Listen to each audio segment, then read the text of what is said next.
Para Aya de la Torre, América Latina es una única realidad en todos los países desde el Río Grande hasta la Tierra del Fuego.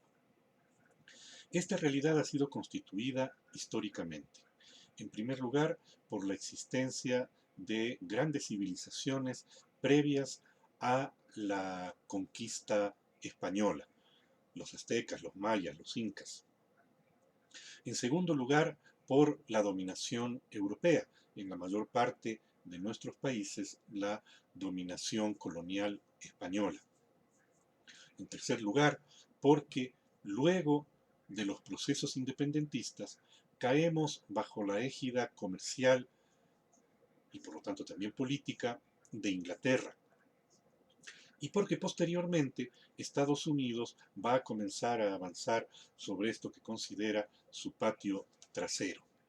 Este conjunto de realidades convierte a América Latina en una unidad.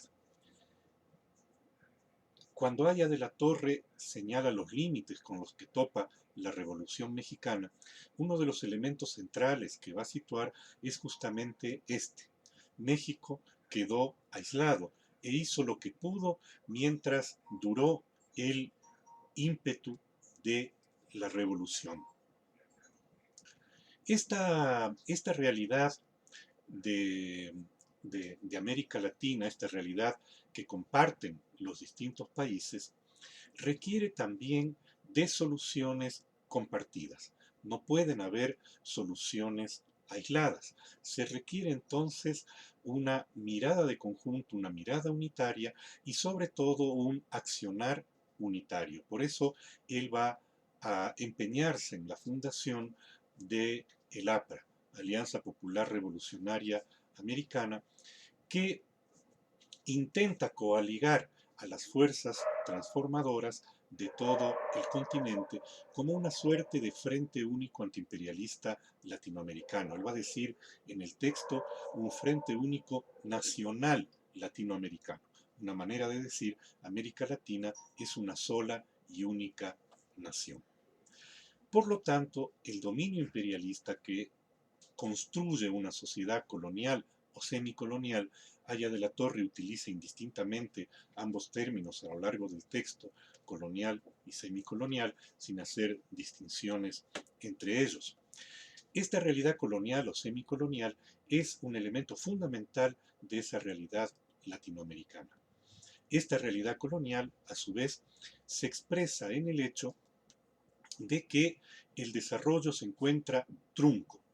No puede desplegarse plenamente las fuerzas del desarrollo latinoamericano porque esta presión del imperialismo que domina la economía y dominando la economía domina también la política y el ambiente cultural, no permite el despliegue de las fuerzas motrices internas latinoamericanas. Esto va a generar una situación en la que la oligarquía tradicional se convierte en aliada del imperialismo para mantener esta situación de sojuzgamiento y de estatus colonial. Esta oligarquía está constituida por los grandes terratenientes, herederos de la conquista, por los grandes comerciantes que negocian con Inglaterra, con los Estados Unidos, con otros países, con otros continentes, y por un sector de una inicial burguesía industrial dependiente también de las inversiones extranjeras. Esta burguesía es vista por Aya de la Torre de manera distinta en varios momentos de su pensamiento. Incluso en el mismo libro que estamos revisando hay dos maneras distintas de comprender a esta burguesía. Por un lado, Aya de la Torre la ubica dentro del bloque de poder oligárquico imperialista, pero por otro lado señala que es parte de los sectores sojuzgados por el imperialismo y que por lo tanto es a su vez un componente de las fuerzas de transformación social. Esto a su vez trae una situación social de empobrecimiento, una situación social de relegamiento, de el resto de las clases sociales de la sociedad. Los trabajadores urbanos, tanto los trabajadores asalariados como los trabajadores independientes, los artesanos, esa pequeña burguesía propietaria de artesanos y tenderos, y también las clases medias, sobre todo estas nuevas clases medias que van creciendo con una cierta difusión de las posibilidades educativas, sobre todo en la universidad, y un incremento inicial todavía, del empleo público. Estos sectores, entonces, son los sectores que son sometidos por el imperialismo y por el Estado oligárquico. Es necesaria una transformación, dice Haya de la Torre, una revolución. Pero ¿qué carácter tiene esta revolución? Y aquí volvemos a encontrar esta relación de diálogo-oposición con el marxismo y con el socialismo. La revolución que postula Haya de la Torre no es una revolución socialista, no es una revolución en la cual se aspira que al final de ella los trabajadores construyan por ellos mismos un nuevo poder, sino que él le va a denominar una revolución antiimperialista.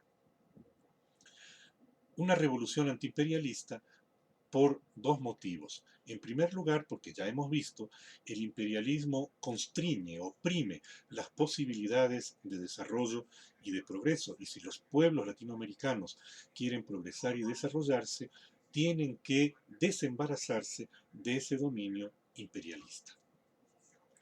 Pero en segundo lugar, remarca Haya de la Torre, porque no es una revolución anticapitalista, tal como plantea el socialismo en la teoría, y tal como plantea en la misma época que Haya de la Torre escribe esto, José Carlos Mariátegui. ¿Por qué no puede ser una revolución anticapitalista? En primer lugar, dice Haya de la Torre, porque en la evolución de la humanidad hay ciertas fases necesarias que deben cumplirse. Y el capitalismo es una fase en el desarrollo de la civilización humana.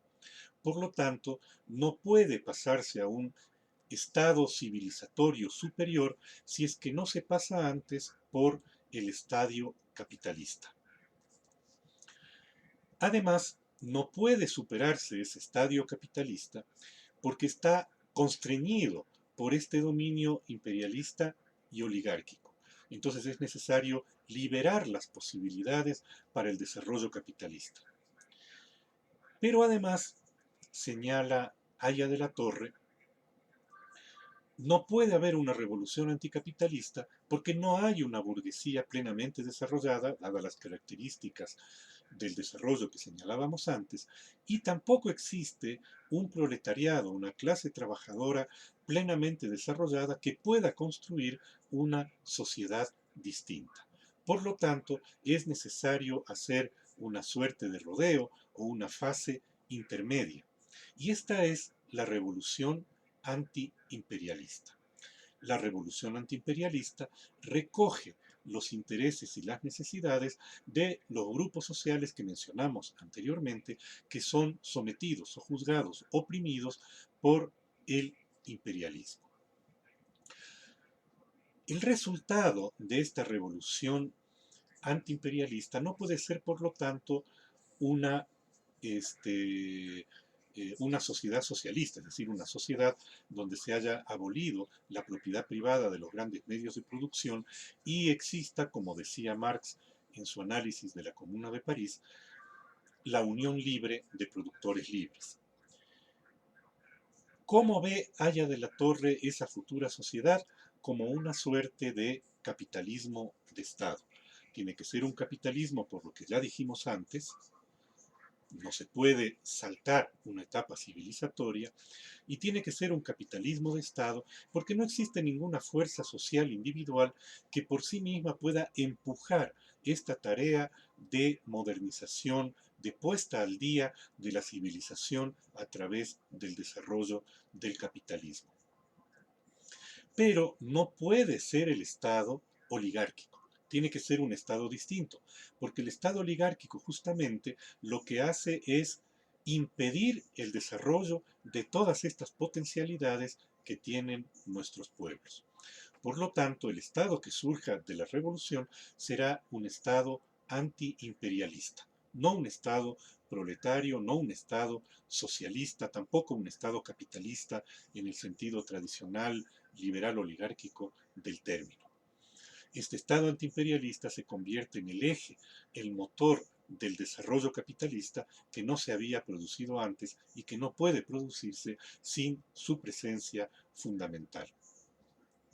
Este Estado capitalista también tendrá que limitar ciertas libertades individuales económicas fundamentalmente, remarca Haya de la Torre, y también ciertas libertades sociales para asegurar este camino del progreso.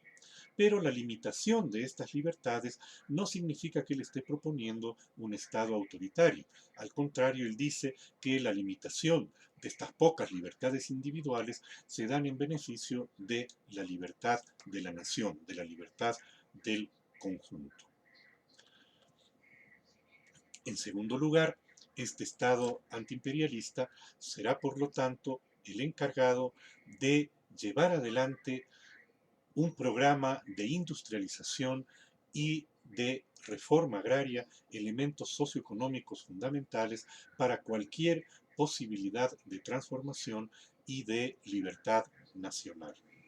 En tercer lugar, este Estado antiimperialista tiene que ser un Estado que refleje la unidad de las fuerzas motoras de esta transformación, es decir, los trabajadores manuales e intelectuales, la clase media, este sector de la burguesía que puede también unirse a esa aspiración.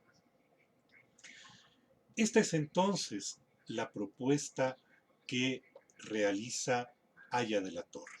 Hemos visto brevemente cuál es el medio histórico-social en el que surge, cuáles son las fuentes teóricas de las que bebe para plantear su propuesta, cuál es el diagnóstico que hace de la realidad, cuáles son las propuestas que él plantea alrededor básicamente de esta idea doble de la revolución antiimperialista para generar, para crear un Estado antiimperialista.